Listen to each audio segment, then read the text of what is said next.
Cali Binders, baby. Proof of grind all the time. Music money, got a dollar sign. Hub City. I'm a street nigga, streets fuck with me.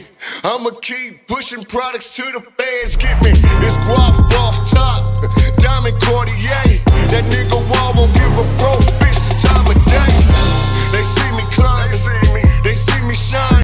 So bank robbery. Yeah. Anyway, that led to my foray into robbing banks. I was solo bolo. I didn't have any co-defendants. One co-defendant I had, well, he never got caught. But I come out the bank, motherfucker done left me. Your driver don't took off. My driver done took off, right? And I jumped into a dumpster with rats and everything else, but I didn't let that money go. And I stayed in the dumpster till nighttime. Make a long story short, get up, made to a phone booth, called my brother, he came scoop me up, went to the house. Guess what? Next day I go do 2 more. Next day I go 2 more after that. You know? And it just kept on and kept on and kept on and kept on. And then it's one thing about the truth. The truth has no fear. And my truth is that the actual money that I accumulated from all that wrongdoing paid bills and the rest went to the man, to the dope man. You understand what I'm saying? You could never tell my get am because I didn't let myself go. I still stayed dressed, still went to work, all that shit. And then in 1981, my little boy got killed. We was living in Nutty Block. And he ended up getting killed, got hit by a car in front of my house, in front of where my girl was staying at the time. And that was such a blow. You know, an addict always looks for excuses to use. And that was more than an excuse to use. And I continue to do it. And then one day, I went to make a move with somebody. Bad move. As long as I was solo, I never had any issues. Go make a move. I come out the jug, the bank. The car is gone. He didn't leave me. He just parked somewhere else instead of where I told him to be, which allowed the manager to run out the bank and tell, hey, the police, boom, they get on me, get away. But the car was parked a little bit too far, and the cops just realized that they knew it was an African American. They seen my cousin in the car and pulled us over, you know, drew down on us in Hawthorne. And but they didn't get the money. We both made bail, went to the tow yard and got the money, and the rest is history. What was the money at? The money was in the car. It was this little compartment in the back seat that you actually had to lift up, and if you didn't know this, you would never know it was there. We kept burners there and everything. Nobody never found it, right? And I ended up getting sentenced to 12 years. Feds. Federal penitentiary. And off that 12 years, I did 7 years and 9 months. While I was there, while I was incarcerated, we did plays, we did music. I connected with a lot of good dudes from all around the country that I'm still cool with right to this day. And everybody wanted to know about Compton. Everybody wanted to know about Compton. And who better else to tell somebody about Compton than somebody who's from Compton? You know? So what joints did you spend time at? Oh man, I've been to, start off at Terminal Island. From Terminal Island went to El Reno. From El Reno, Lewisburg, Leavenworth. Back there to Lompoc. From Lompoc, they opened up Phoenix. Went to Phoenix to Terminal Island. And that was it. And I've also been to Florence, Colorado. Florence, Colorado, all the whole Victorville complex. Open up the 1, from the 1 to the pen, from the pen to the 2. You know. So let me ask you this question, Cross. When people make the assumption that the federal penitentiary is not like a level 4, are they mistaken in that identity? Because the federal penitentiaries is not, if not the same, but maybe even be a little worse. What's your thoughts on that? You have to look at it like this. Men are going to be men no matter where you're at. It's certainly not a level 1, 2, or 3. Because they really get down. My guy Bright will tell you that. He been around those penitentiaries. He know how they move. What happens, happens. It's a real get down spot. I've been around. I've seen dudes lose their life like that. You just walk over the body and keep on going. It's a real get down spot. The feds are watered down now, though. I can tell you that for sure. It's watered down for real. First of all, you have, because the federal system is where you have so many different people from all around the world, not just around the country, from all around the world in a lot of those spots, and you still have these segregated issues of segregation that you have to deal with. Because in there, it's always bad enough for it to already be a Crip and Blood situation. Then you had a GD Vice Lord situation. You have Texas Cynic. The Texas Cynic. You have all these different issues that take place, all these different segregations. And at the drop of a hat, it can pop. And me personally, if you didn't fit, I didn't fuck with you. What about the DC boys? Let me tell you something. You got some good dudes from DC, man. Don't get that twisted. You got some very, very, very good dudes from Washington, D.C. that are humble. It's just that in their environment, they don't play games. The best thing you do is, if you do business with them, you have to understand who they are and how they roll. But if you straight up, you ain't gonna have no issues. And they're not gonna have no issues with you. You're not gonna have no issues with them. But you got some of them. You got some of them that just deserve to be buried. Just like I got some homies that deserve to be buried. That's what I was going to say. Was it a mirror and a fact? You know what I mean? Because we got some guys from my side that, Man, let me tell you something. I got some, I don't want to say this, but I can fucking say it. Shit, it's a known fact. I got the paperwork on a motherfucker. You dig? He come to the penitentiary and, he cuz this and cuz that and cuz this and cuz that. I said, hold up, partner. Hold up. Wait till that work get here. Because he was putting all the extras on it. You know what I'm saying? Boy. When that paperwork came, man, but you know my daddy. Your daddy ain't got nothing to do with this, partner. Get your ass on up there to that shoe before they stomp your ass out. Or you lose your life. You know what I'm saying? So, it's all about having that paperwork, man. It's all about that. If your work ain't straight, why would you even, because they tell you, Bright Dog will tell you, whenever you talk to him, he'll tell you. First thing, at Victorville, at least, they tell you, man, if your paperwork ain't right, man. Shout out to Urban Real. Yeah. Bright Dog started a new channel. You guys be sure to follow that Urban Real. Urban Real, is that the name of it? Yes, okay. Sir. Shout out to Bright Dog and Urban Real then. Make it happen, Captain. But you have some dudes who try to hide behind their different cars. And they be hot as a motherfucker. I mean, literally. Now, mind you, because I do all the legal work, that's the reason why people come to me and, man, we need for you to get this work. Real talk. People come to me to get that legal work. You understand? And what happens is, even the SIS, the captain, everybody. That dude from D.C. came there, right? My partner, Muhammad, from Philadelphia, dropped a piece of paper down to me. And it dropped down. This the homie. Yeah, Urban Real. Check the homie out on Urban Reels, you dig? And one of the things is, a piece of paper fell down. Bam! I look up. I see this dude coming this way. My partner, Muhammad, did me like this. So I said, oh boy, come up to me and say, hey, man, here go my paperwork, man. I'm straight. Looked at Muhammad. Because I understand legal work, I go to the back page.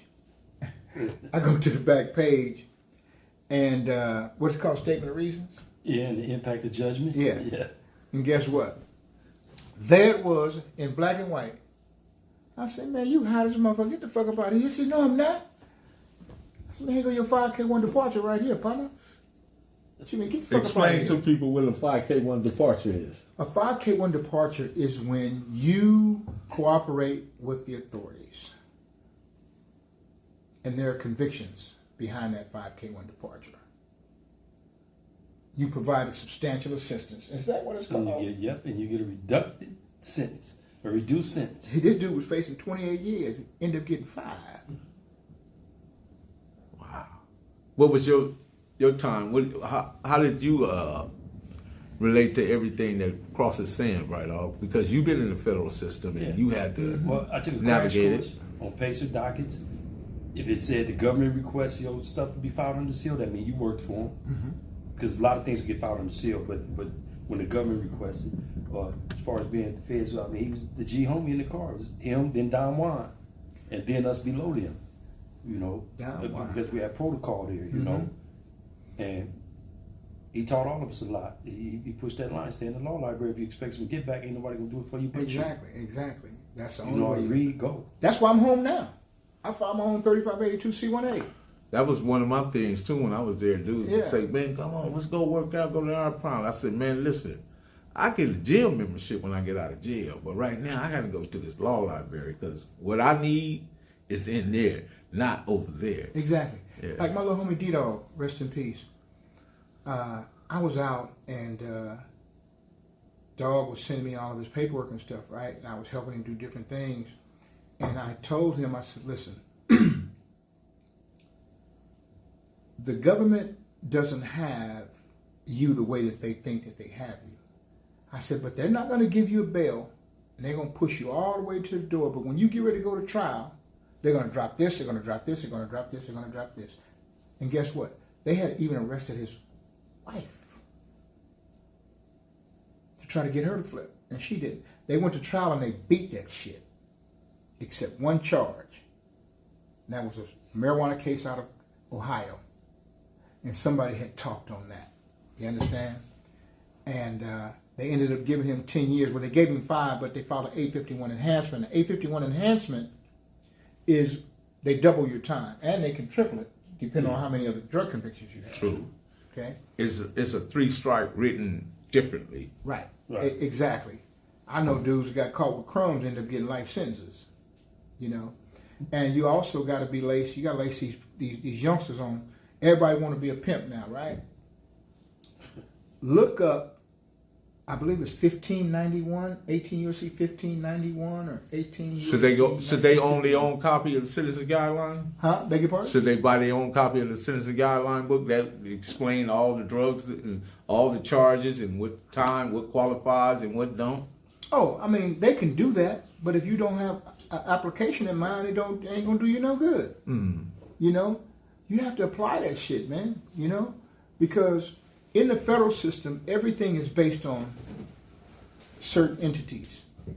Your criminal history, how many arrests you have, well, how many convictions you have. Your convictions. You can have a lot of arrests. You can have 100 arrests, but if you ain't never been convicted, it's not an issue. And the time length on them. Right. The time. So 10 years for misdemeanors, 15 for felonies. But the average person, it's the time that goes from the moment that you discharge parole. Mm-hmm. Right. True. That's the trick. Yeah, True. that's one of them. That's one of them. That's definitely one of them. What happens is, it's called 404B. 404B evidence is like when you have drug cases or even bank robberies for that matter, right? If you have a prior history of bank robbery and you get arrested for something that is similar to a bank robbery, right? Because anything that is federal, what makes things federal is commerce, interstate commerce. It's true. Okay? And being in effective commerce. Exactly. And they can go back and say, you know what? If you go to trial, I'm going to bring up this 404B evidence. 404B evidence can show that you've had the propensity to do this because you've been convicted of this, and this. Okay? There's so many different variances. Am I right? So many different variances to federal jurisprudence. One must have endured it to really understand it, and if you endured it and didn't take advantage of your knowledge to apply that stuff, you're going to be fucked up. Yeah. I try to tell these kids, Melly Mel, that they take all these videos with these firearms. They can come get them whenever they want to. They got up to 5 years right now. For you people that's taking these videos and going all like this with these firearms, they don't have to get you today. Today is 2022. Mm-hmm. They can come get you in 2027. And just for showing it. And another thing, what a lot of people aren't aware of. Say like, I'm gonna just use T.I. as a perfect example, okay? Snitch eye. Whatever you want to call him. Tip them folks off. You know, what it is that, I'm gonna just use him as a perfect example. His son, King, right? Who's a talented kid. I believe he's 18 or 19, something like that, but I think he's old enough to have a weapon. Right? But T.I. cannot be around any weapons. Okay?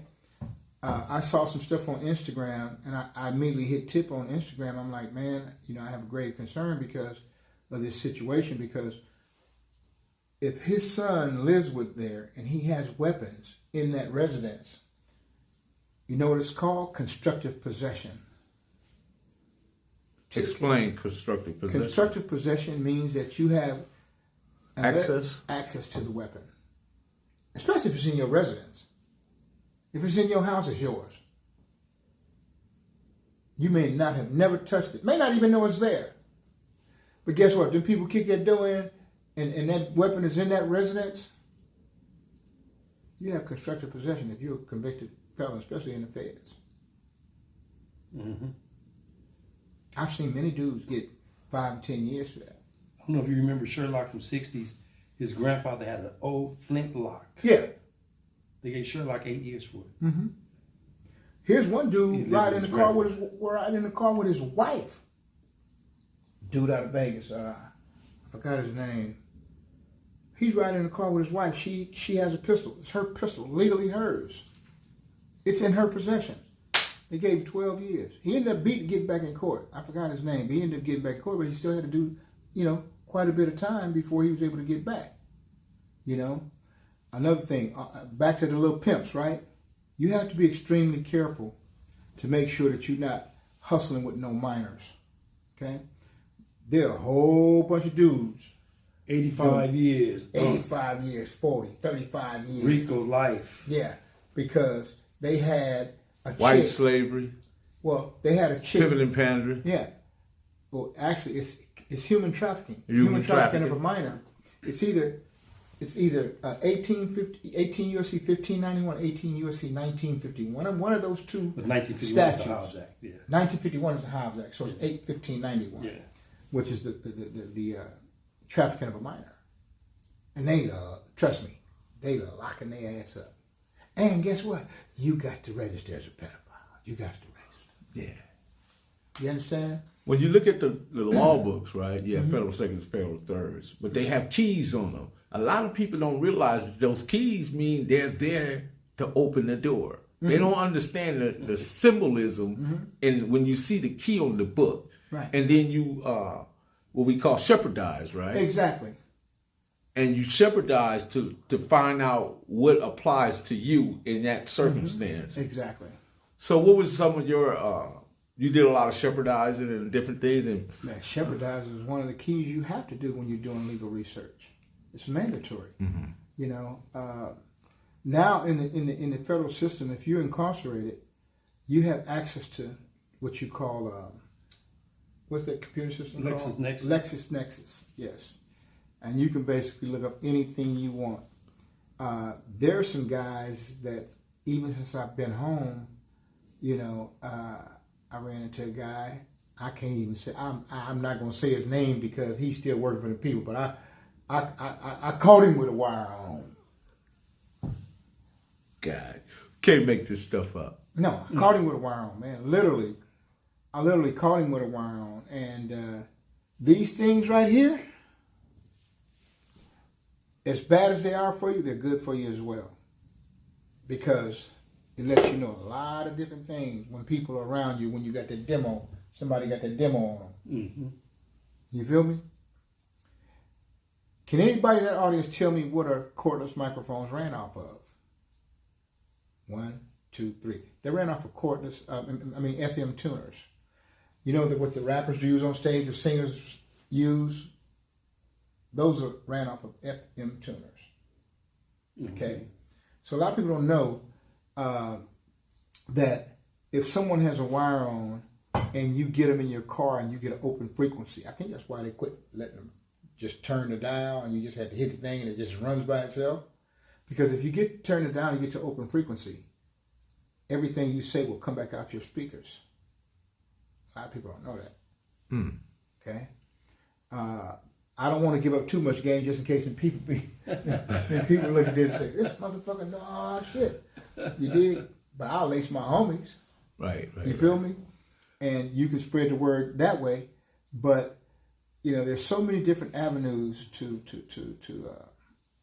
the legal jargon, which, Brian, he's familiar with it because he stayed in that thing.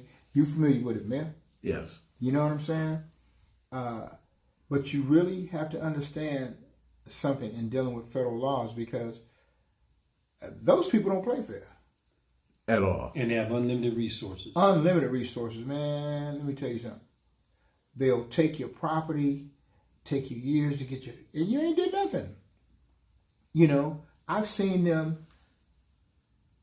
I can tell you about this one dude. His name is, you remember the police officer that shot the dude that was working for death row at the stoplight? Remember the white officer? Yeah. His name is Frank Liga. Yeah. Dirty motherfucker. He was on one of my partners, right?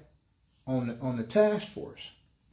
Well, what he did, he confiscated, they did a raid on my partner. They followed him and went into his storages. They got silencers, they got AR-15s, they had AK-47s, $1 million something cash. They got about $900,000 in gold coins, and they got enough water to really, make you rich, right? But that location was never on a search warrant in the federal organized task force. But guess what? It was on a return to search warrant. He was using the same judge to get all of his search warrant, but he never got a search warrant for that location. My partner went from 6 life sentences because he had all that shit suppressed. 6 life sentences to 10 years. You understand? Yeah, one thing the feds never give up. So, one thing the feds is big on plain error, and what is the other one? When they actually messed up on your case and they adjudicated wrong. Or I think Great Walker is one of the cases they use when Great Walker didn't understand. When they read him and told him everything. I don't know if you remember the case. But anyway, one of the things that always gets you back court is plain error, right? Yeah, but you have to have a fair jurist. You have to have a fair panel of judges in the Court of Appeals because they don't even play fair in a lot. Am I correct? No. They time barred me. Let me tell you something, man. Yeah, they time bar everybody. What's this dude, this chick? Matter of fact, she was one of Donald Trump's lawyers. She's a bad motherfucker too.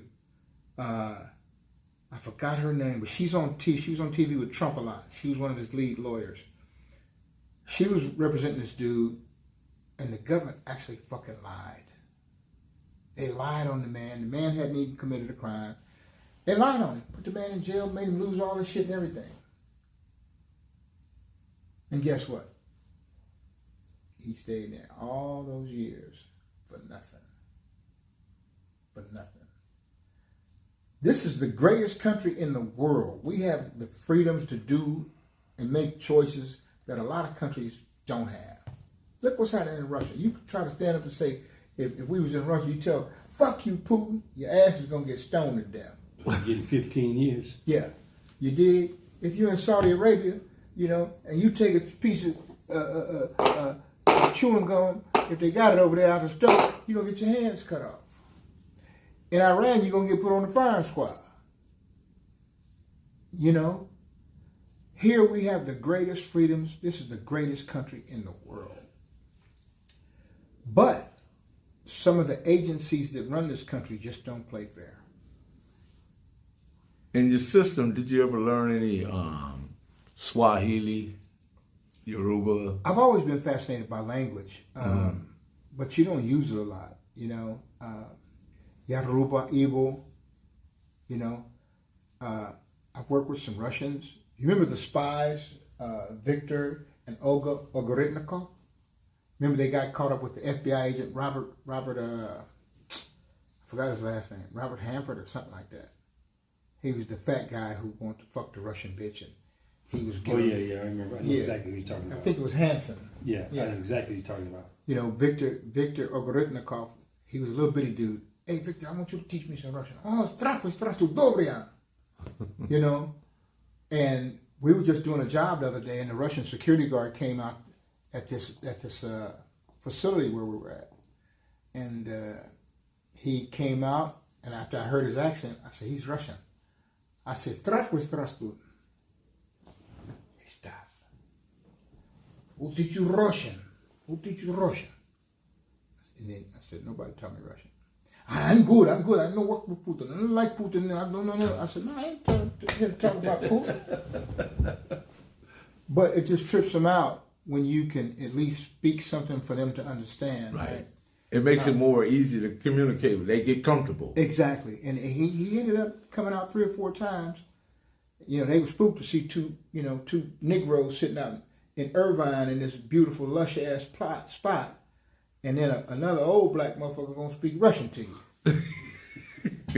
You understand what I'm saying? Spook the shit out of them. Yeah. But yeah, different. I've always been fascinated by language. My grandson is the same way. Awesome. Well, Cross, I want to leave it right there, man. Give us something going for the kids going out, man, because you said a lot. You've been through a lot of life experiences, and we appreciate you coming on the Hood Post, man, and sharing with us. So what we got for the kids? Only thing I can tell these kids out there now, man, is do the right thing, because if you don't, you don't have a lot of opportunities to do. You'll have a lot of opportunities to do nothing, because either you're going to get killed or you're going to spend a lot of time in the penitentiary. All right. Do you want to be that individual where some young punk gonna come tell you, or some old punk gonna come tell you when you can take a shit, when you can walk, when you can talk, when you got, and you just can't, you don't want to lose your liberties. You know, you have to be able to think, because if you don't, somebody's going to think for you, and that's not a good thing. Awesome, man. Well, man, go ahead and lock the door, Cross. Lock the door? Man, lock the door, man. Let me tell you something. Before I go, Urban Reels and the Postman, best in the West, man. Make it do it, and do it good. Lock the door, right off. Respect, baby. Yes, sir. We locking the door with my homeboy G Cross, man. Learned a lot from him. Been knowing me my entire life. Knowing my family, his family. One love, man, and counting love, the hub and the dub. Quiet and Dugu. Lock the door. Word on the block is that my shit go. Bricks